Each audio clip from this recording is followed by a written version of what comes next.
to our ISO strategy session. This is our second session where we're offering some amount of support to local businesses, especially those who are preparing for their ISO certification, as well as organizations who have been certified. And as we're all aware, once you're implementing a quality system, there is always room for improvement. So for today's session, we'll be focusing on how you can improve the way in which you evaluate your suppliers. Right, so that will be the focus of today's session. And I would like to welcome Mr. David Pope, who has joined us. He is Thank our you, Kanda. main guest, and he will be sharing with us his expertise in this area. So, welcome, David, and we're happy to have you with us. Thank you, Kandal. Yes. So, the objective of this session is basically to provide guidance to manufacturers, to businesses, on how they can better evaluate their suppliers.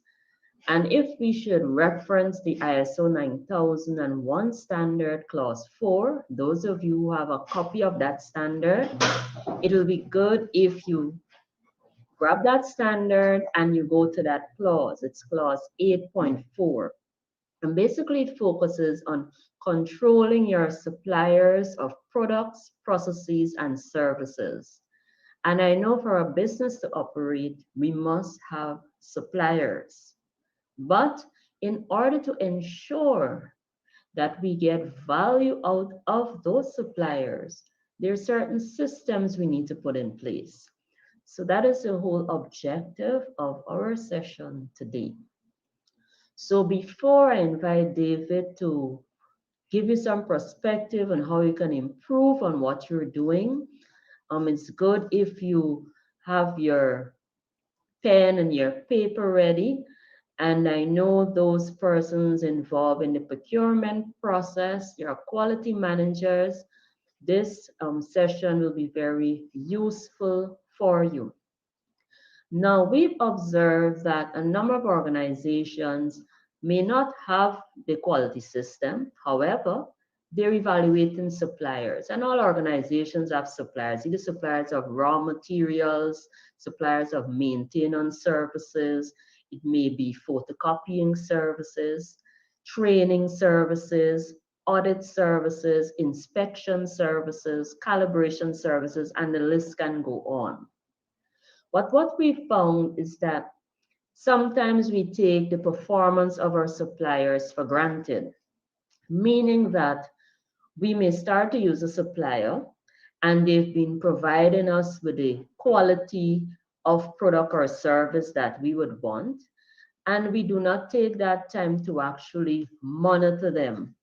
And then you'll find down the road after using a supplier 2 or 3 years or 4 years, or even might be as short as 6 months, there it is, we have a product that we would not have ordered, probably an oversupply in quantity, undersupply in quantity, or a modification or variation to what we would have offered, right? So that is what, and sometimes we take our suppliers' performance for granted. And with these type of situations, our suppliers, like any other business, would put forward their best foot forward at the beginning of an engagement, so you will leave them to supply you.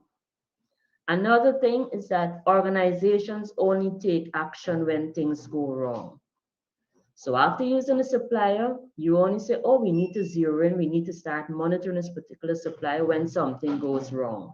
Either the wrong item comes, right? Or you're not satisfied with the service. Let's say you're not satisfied with the audit service or the inspection services.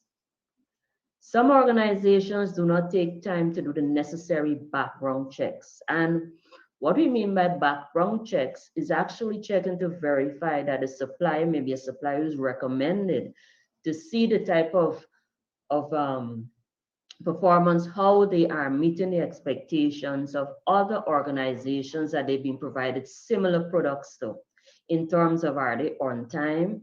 Do they always deliver to specifications? You know, do they provide technical support? Because for some of the products, you may require technical support. So it's good to know the track record of those suppliers.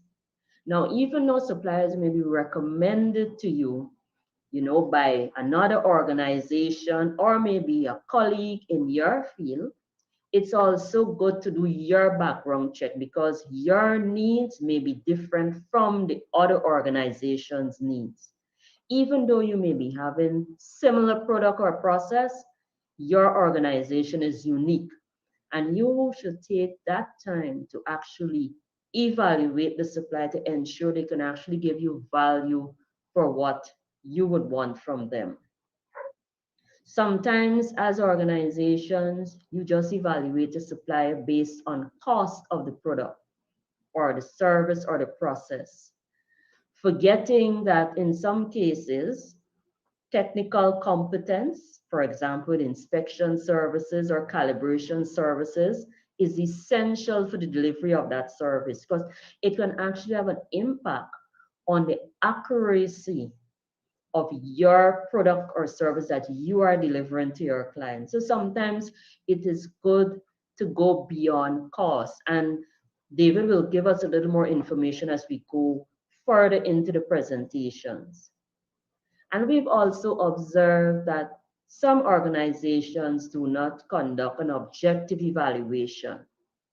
What I mean by that is that the criteria that you set, some organizations have one general set of criteria that they would want to apply to all of the suppliers that they have, whether it's a supplier for maintenance services, whether it's one for inspection or calibration or auditing or training.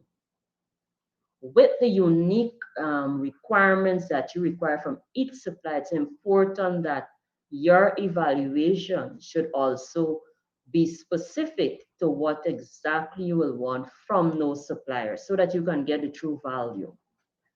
So these are some of the areas we would want to share with. And also from the ISO 9001 standard, as you know, in developing your quality system and all the other standards, it's very important that you control your suppliers so you can avoid the mistakes of having inaccurate products, inaccurate quantity, wrong specification, and of course, all of these can affect your ability to deliver to meet customer requirements. Right? So basically, this session is to allow us and to allow you as organizations so you can improve the way in which you evaluate your suppliers. So before I get into the actual questions for David, based on the points I've raised, David, can you shed some light? I know based on your experience, from the list I've had, you may have some additional mistakes that you would want to highlight that organizations do make, and it actually affects the organization's ability to meet customer requirements. Okay, Kanda, thank you. Thank you for that introduction and thank you for that overview of this aspect. This has been contractor evaluation has been a very misunderstood and mislooked important critical aspect of um, a management system or implementation of a management system. It becomes more critical if you're working in high risk environment. So if you're working in the oil and gas sector, if you're working in the construction sector, these are sectors that is high in risk and high in liability. Risk to persons' lives and liability as far as legal, legislative, statutory liabilities. Um, in the oil and gas sector, the expertise that are normally needed to execute some of those contracts are maybe a bit may be a bit demanding. And there are certain organizations that may choose, most organizations may choose to what we call contract or subcontract out uh, part or important critical aspects of the work or the tender that they receive without understanding that what that is doing is um, that is putting your contractors to act on your behalf. However, in a court of law, the person that is liable, should anything go wrong, financially liable, legally liable, contractually liable, will be the contractor. So let's say you have a large supplier and they issue you with a contract. They have a contract with you. And if you have contractors and suppliers that are executing that on your behalf, um, if things go south or things or something should go wrong, then you will be held liable. So that is just a brief overview and a little insight. I have seen major accidents took place. I have seen contracts overrun. I have seen contractors end up in litigation issues because they chose the wrong contractor and the contractor did something that they was not supposed to do. The contractor did not live up to their expectations. However, the only person that the employer or the clients can hold accountable is the person who they issue the contract to. And you may have ISO certification, you may have a strong management system, you may have things in place, you may be able to meet all the checks and balances, but all of those controls that you have in place for your organization is out of the window when you have a contractor acting on your behalf. You need to ensure that those controls are either transferred to the contractor or the contractor has suitable and sufficient controls of their own that will live up to the expectation of your client. Mhm. Yes, so that's a good overview. And on the next slide, we basically look at who are your suppliers. And as David mentioned earlier, some persons will classify them as the contractors that they use, persons you contract to do work on your behalf. So similarly, a supplier falls within that category, right? So it's any Yes, organization that provides a process, product, or service that your organization needs. And that decision is made based on your ability to deliver that service. yes. Right? So, what should organizations do to control their suppliers? So, David just shared with us some practical guidelines how they can control their suppliers or contractors. Okay. In a very mature um, sector, the main control that they try to put in place is they try to ensure that their contractors have a similar or higher standard of management system of operating than they have. So for example, some clients may require that their contractors be ISO certified. Some may require that their contractors have a similar standard. Now, that may be very difficult to achieve if the industry is not mature, but that would be a perfect scenario where um, you have contractors that are executing work on your behalf that is certified and internationally recognized. Therefore, you can get that peace of mind that you may not be performing the audits, but you can get that peace of mind that they are being audited annually and they are in conformance of some type of international requirements, whether it be health and safety, whether it be inspections, whether it be offshore work. So that is one thing that you can have in place. Try to look for contractors that have these certifications and these standardizations. That will ensure that they have a process in place that will ensure that they are committed to health and safety and committed to quality. The other thing that you can do is from a procurement standpoint is ensure that you have a list of approved contractors based on a particular criteria.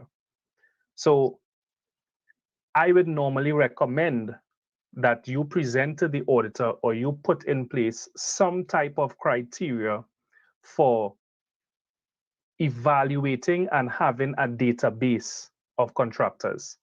And not only a database, but a database of approved contractors. The word approved there means that you have some type of system that those contractors meet before they can gain approval to execute work on your behalf. You may have low risk, you may decide to have them in particular categories: low risk, medium risk, high risk. You can decide to that the criteria for executing work on an offshore facility may be different to the criteria for executing work in your workshop.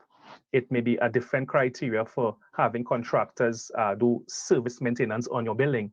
However, the fact that you have some type of criteria that would match the risk involved, that will show an auditor and that will demonstrate that you are not only approving contractors, but you are categorizing them based on some type of predetermined criteria. Well, thank you. So that's a good overview. So some of the measures for control, if your contractor, your supplier is certified, it basically provides greater confidence to you that they will deliver. However, if they're not certified, right, it means that a company will have to have a system of evaluating that supplier to ensure Yes. that they're meeting those requirements of the organization, Yes. right? And also, Ms. Boswick, when we say system, when we use the term and say that they need to have a system in place, ISO and most international standards are not prescriptive on what is your system. Mhm. Yeah. So if an organization may ask the question, um, give me details of a system can be a pre-qualification questionnaire that is broken up and have certain questions for health and safety, certain questions for financial, certain questions for experience, and it may your system may start with a simple questionnaire that your contractors need to complete and submit to you. Now, when they submit that to you, that is just building what is called a database of contractors. Where it gets, where you need to, and we talk about risk-based thinking a lot in the ISO management system, is where you have an evaluation and a scoring criteria based on that. So where it gets, where the system becomes effective is where you have, let's just say 15 or 20 contractors complete this pre-qualification questionnaire, and you sit down and you assess the level of experience, the level of expertise, what type of history does this company have, and you sort of, I don't know what is the word, separate the, as we would say, sheep from the goat. And you would have preferred contractors or you would have approved contractors. That is the beginning of a system. Now, at that point, that is still a database. That is a database of approved contractors. That system can be further developed when there is the need for that company to execute work on your behalf. So if that company needs to execute work on your behalf, you can choose from your list of approved contractors or suppliers which already pass through some sort of minimum qualifying criteria. May it be they must be locally registered, they must have a tax identification number, they must provide 3 references, whatever the pre-qualification criteria is. At the point of execution, you can perform some sort of auditing.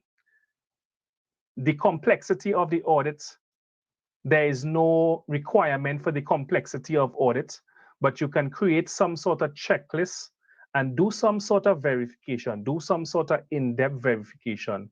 You may ask them to provide documents to you, or you may choose to visit that person's facility and and interview persons or to verify the effectiveness of their management system. So at that point in time, that is where you can keep records, and that is what you can present and have as your contractor pre-qualification system at different levels. Mhm.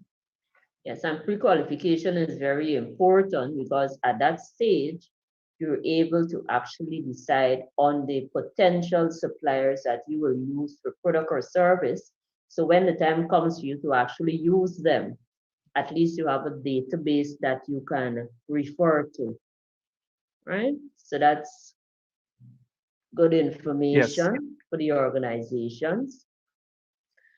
Now, based on the standard and meeting minimum requirements, yes, we go through the pre-qualification process, but at the same time, we have to communicate with the suppliers so they are aware of what we monitor them for, what are the expectations, right?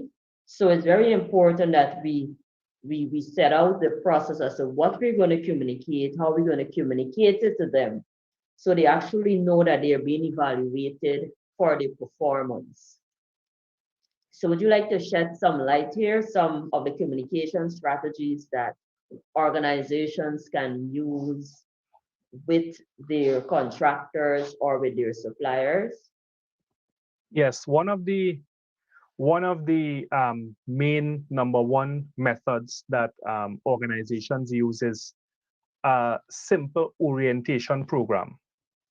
So if you have, let's say you have a particular contractor that is executing work on your behalf, they need to do some sort of welding and fabrication on behalf of a client. Your client would have communicated to you what are their expectations as far as delivery, as far as scope, as far as minimum experience, as far as health and safety. So the contractor pre-qualification and minimum requirements is you need to ensure that the information that is communicated to you and the minimum requirements that you must meet for your clients, that is communicated. So that can be developing an orientation program for the employees to communicate certain minimum requirements, whether it be health and safety procedures, whether it be quality procedures, whether it be administrative procedures. It will start from there. It can also evolve into legal and contractual. So you can communicate to your clients through some sort of contract or through some sort of gap analysis. It's called a project gap analysis. This is what we need to build. This is the time we need to build it. And these are the sequence of steps we need to take to execute this contract and have proof and demonstrate that you adequately not only assess your contractors, but you communicate via internal meetings. It can be online Zoom meetings. It can be um, a little bit of exams, questionnaires, contracts. And you need to ensure that your contractor is well informed on the minimum requirements, you need to also hold them accountable. And the only way to hold contractors accountable is by doing performance evaluations. So you need to hold them accountable by ensuring that they execute the work at a minimum acceptance level, whether it be quality, health and safety, whether it be following the environmental rules. So those information, those need to be communicated to the contractor. Some evidence that an organization can show that they effectively communicate information and they will bundle it under the contractor management program will be orientation cards. It can be client meetings, it can be contractual documents, right? There's something that they do, they usually call it leadership or management walk downs, where they will get together once a month and they will visit the site to ensure that the contractor is living up to their expectations, right? Um, when you have a contractor or a service provider that is executing work on your behalf, they may be executing the actual work itself, but you still need to ensure that the control mechanisms are put in place, are being monitored. Those control mechanisms can be duplicated from your client. If you have a tier one organization, they will impose requirements on you. They may say, listen, we need to have a minimum level of qualifications for our welders. Our inspectors need to be certified at a minimum of level 3. Another client may not impose those requirements.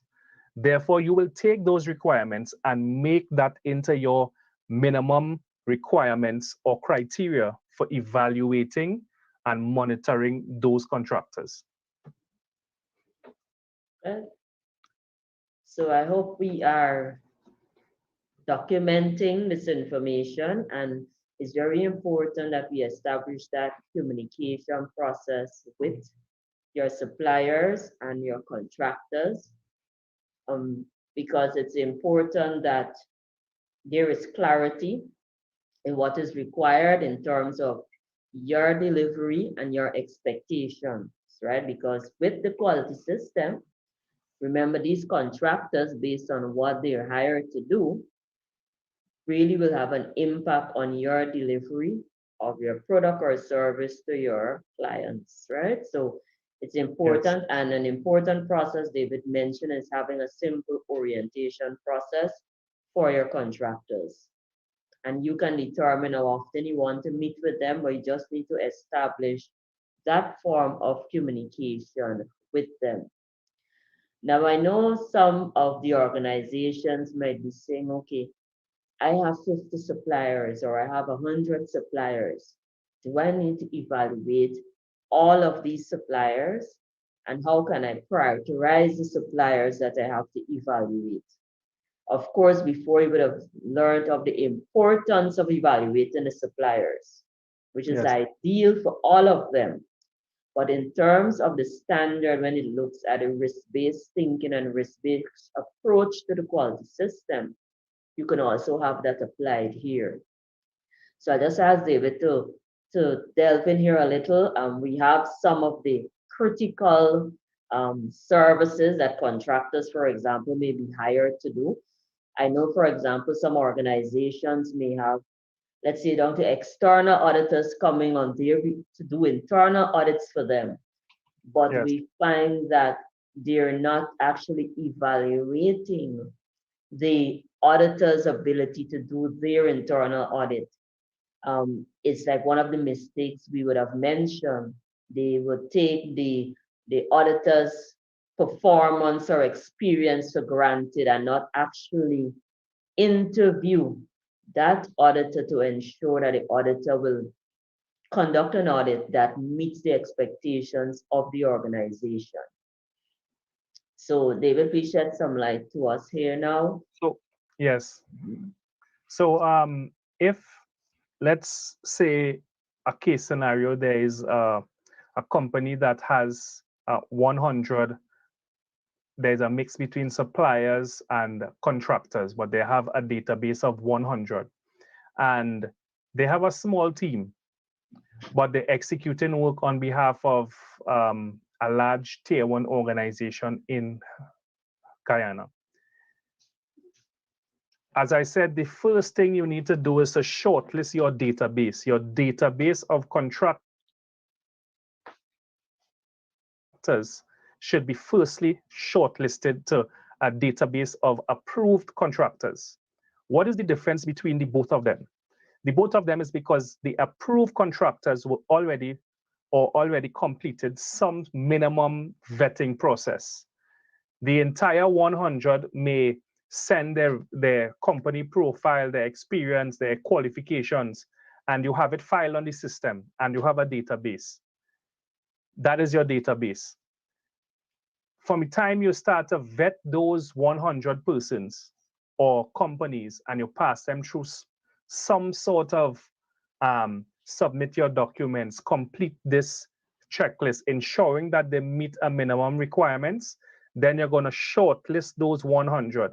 You're going to start to identify that out of that 100, your list are going to become smaller and smaller. That does not mean that you're going to take them out of the list. That means that you're going to identify those persons as being confirmed and approved. What you can do further is you can evaluate the risk. So you can do some type of risk analysis or risk evaluation. And when we hear the term risk analysis or risk evaluation, it always seems to be a complex process which involves a risk assessment and matrix. But risk-based thinking is not a action that's one particular action. Risk-based thinking is the thought process that goes into understanding and categorizing and prioritizing the level of risk involved in a particular activity. So if that database from 100, let's say it comes down to 60 approved contractors or approved suppliers because they have completed a checklist, they have verified that they have all the minimum requirements that I am requiring. My list now is down to 60. I am going to separate that list into maybe high, medium, low. Risk-based thinking would identify, okay, I have 6 contractors that service my air condition for me. I have 6 contractors that do facility maintenance, whether it be in my vehicles. Now, I also have 20 contractors that are approved for executing work on an offshore facility. Right there, you can see the contrast that those 6 contractors that are approved for, let's say, servicing the air condition units, those are approved contractors, but those will be considered low risk. The ones that are executing work or executing work contracts that you get will be high risk. So right there, you will have a separation of high, medium, and low risk. And your high risk contractors are going to be the contractors that are vetted, that have the experience, that are approved, and that are executing work on your behalf.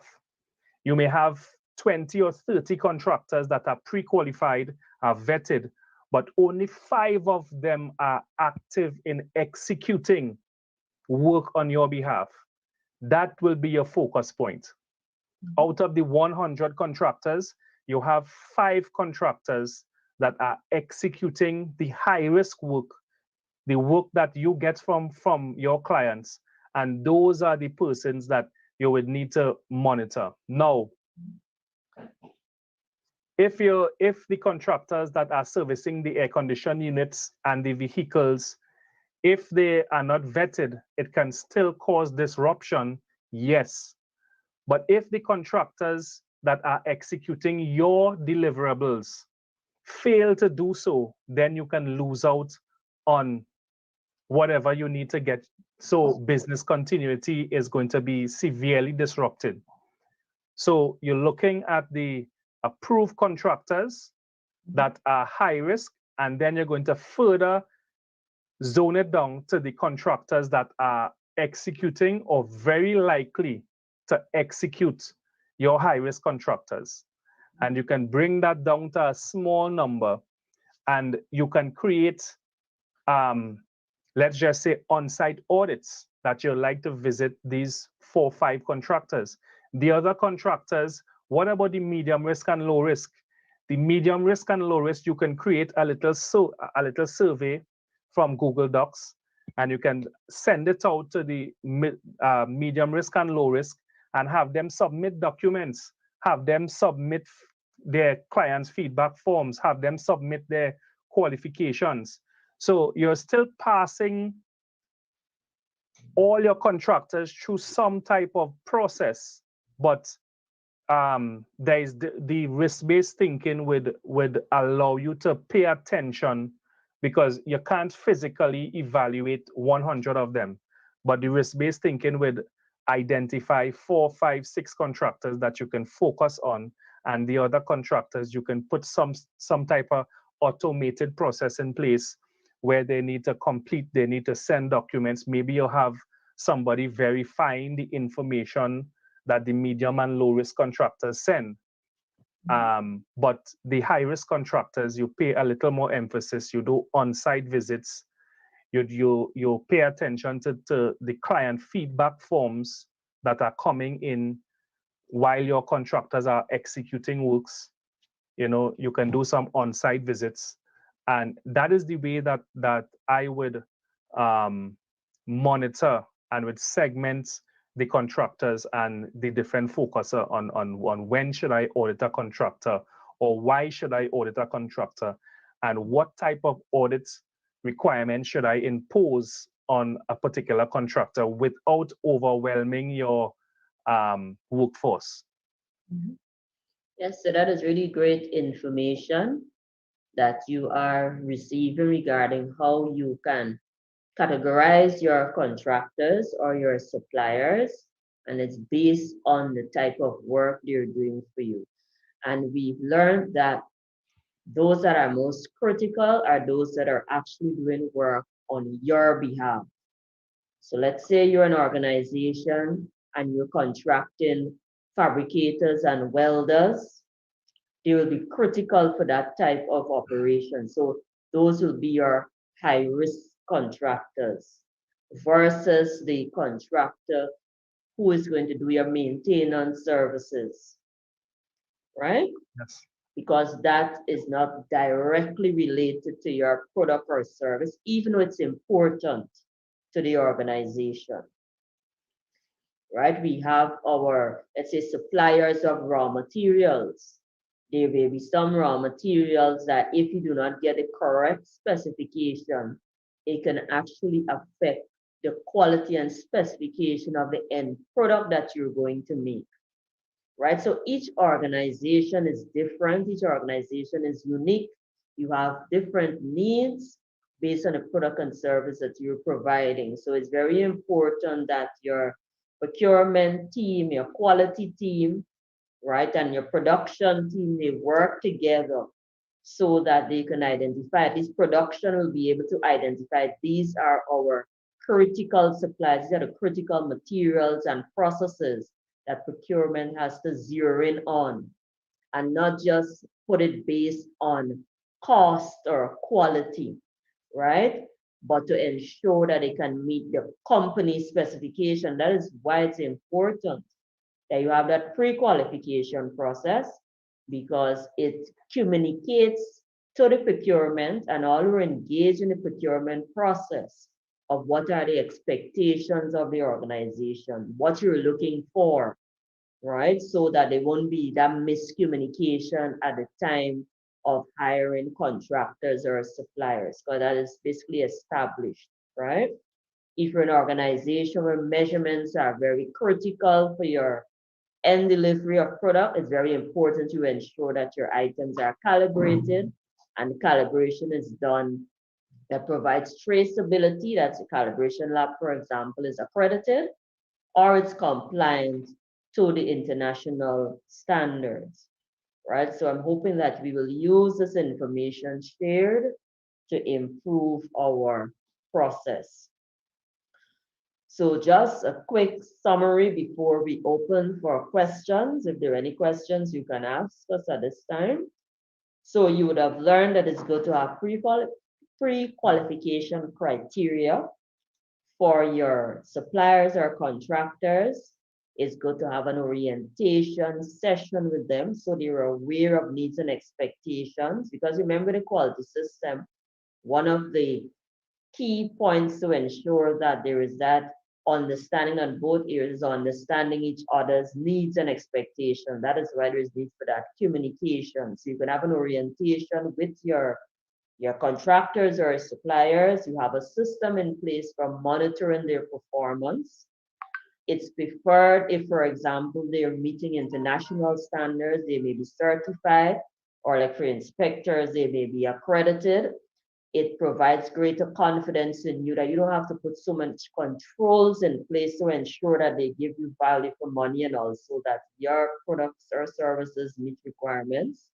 If that is not so, you will now have to put systems in place to monitor their performance, right? So basically, the ISO 9001 standard will establish a minimum requirements, but it's for the organization to implement a system or a process that will help them to meet their requirements, right? So David, thank you for sharing. We now have the Oh, floor open for any questions.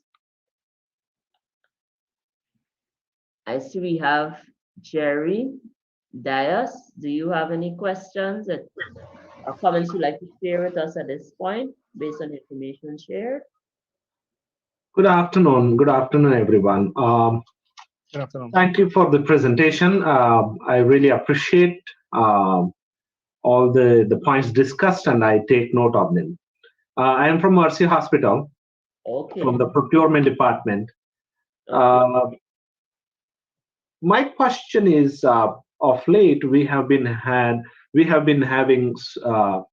great difficulty in acquiring certain medical supplies, especially PPEs and so on, that are not locally available, or even if they're available, not from our traditional or usual suppliers.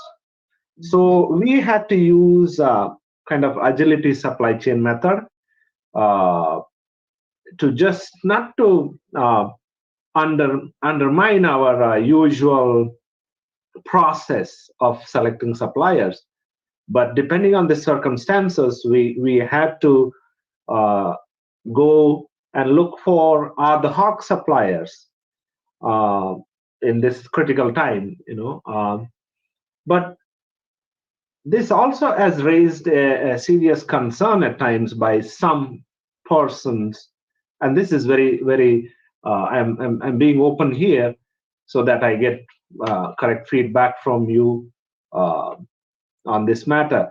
The comment that I'm hearing is, how do we do due diligence when we try to do this agility supply chain or choosing other suppliers? How do we determine the credibility of these suppliers who maybe one time they get something from their friends or family abroad, but they want to sell it, uh, through proper way, but they don't have documents and so on. So how do we deal with this? Okay, so PPE, medical supplies, and things of that nature, it's very, very, very critical that you follow a process and a pre-qualification criteria. In the medical field, it can be very, very easily that you can accept unnecessary liability and something takes place. And when you do an investigation, the liability is end up on the procurement side. Without calling names, I'm going to give you an example of a company. I can't even call the country it was in, but they were audited and they fell in a similar situation where they brought in some medical supplies from a supplier in China because of the COVID-19 because of the COVID-19 suppliers in the oxygen concentrators. All the approved suppliers were being hoarded by the governments. So these ad hoc organizations started to produce oxygen concentrators, and they started to mass sell them for a cheaper rate throughout the globe. Okay, because of the difficulties in sourcing oxygen concentrators, this organization decided to purchase a large number of oxygen concentrators with the justification that it's the pandemic and with the justification that it's the limited supply. Now, something went wrong. I wouldn't disclose what went wrong, and it ended up in a failure of a few of the oxygen concentrators that had the potential to for somebody ending up in a critical situation. The root cause analysis identified that the procurement process was flawed. The procurement process did not put provisions in place for deflecting from the standard operating procedures of purchasing the approved oxygen concentrators.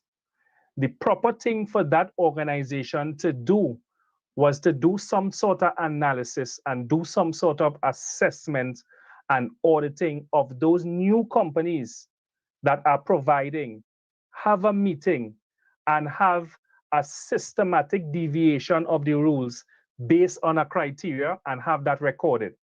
And that should always be temporary. We cover that under ISO 9001 under management of change. It will be identified as a temporary change, but that change goes with certain controls. And once you put those controls in place, whether it be getting verification, whether it be finding out who were the other persons that purchased oxygen concentrators, what were the feedbacks, what did you try to assess if there were other ad hoc companies that were stronger in, have a longer history of delivering medical supplies. So deviation from a process or a system due to some type of constraints, nothing wrong with that, but you need to do it and manage that deviation, and it needs to be well managed and well documented.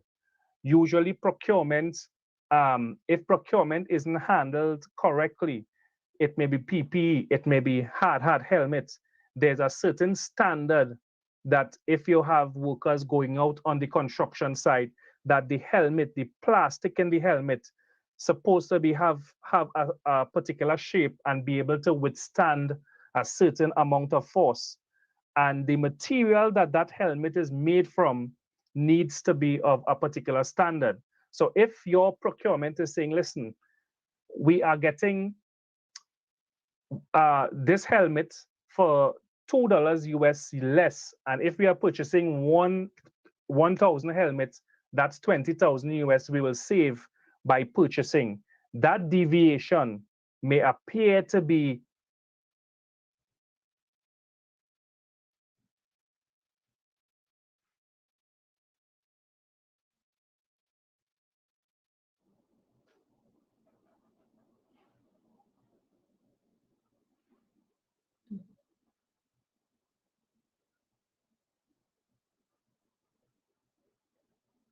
David, you hearing us?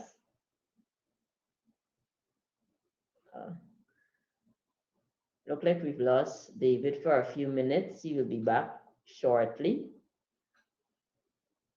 But Jerry, I believe he's answered your question. The standard makes provision for changes to your quality system. And these are some of the things that you would normally plan for in your quality system, right? And you address it as a temporary change, but you must ensure that that process is documented, right?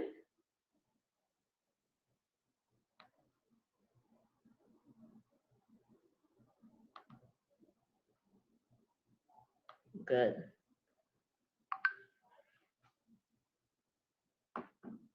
Let's see what comes up. Any more questions?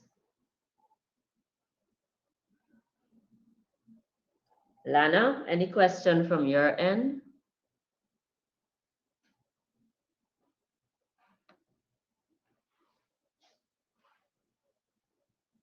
Lana?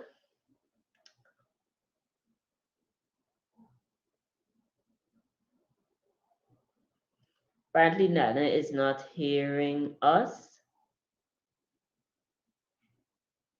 David, you're back with us now?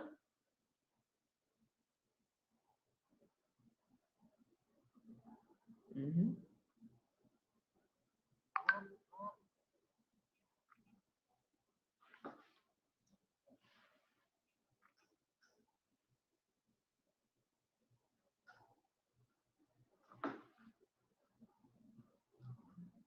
Good. So any other questions? I'm not hearing from Lana who's logged in. I don't know if anyone else has any questions they would like to Yes. share. Hello, my dear. You can hear Yes, me? Lana, I was Miss calling. Candel, it's been Yes. a while. First of all, I must congratulate you. Seriously, I have to congratulate you for this initiative. Seriously, I'm very, very proud of you and all the rest of the team. I am so proud of you, and this is timely. I'm at Meditron Inc. right now, and it's Okay. ironic that I started developing the quality management system, and this is timely. I must say thank you all so much for taking the time to do this presentation. And what I've realized is that a lot of aspects of procurement people tend to miss, especially the gap analysis, the performance evaluations, and so on. And that example that your colleague gave earlier, or a participant gave earlier about procuring stuff from unconventional suppliers because of certain extenuating circumstances, even though it may be a valid reason, we still Yeah. have to have provisions in place in our procedures for such, because sometimes things do happen. You have deviations of different magnitudes that would affect your output. So thank you all. Thank you. I can't stop thanking you guys. I'm proud of you all. All right. So that's all I have to say. No questions. I just really had to make a comment. So y'all keep it up. Good. Yes? Thank All right. you. Sure. Mhm. Yes, David. So you're back?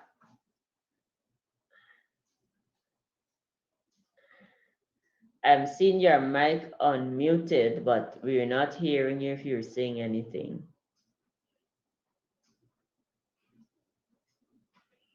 What if you got 10?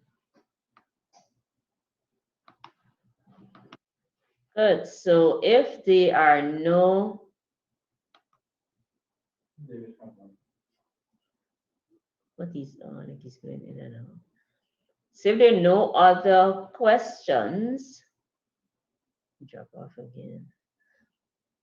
We'll basically wrap up this session. David, are you on?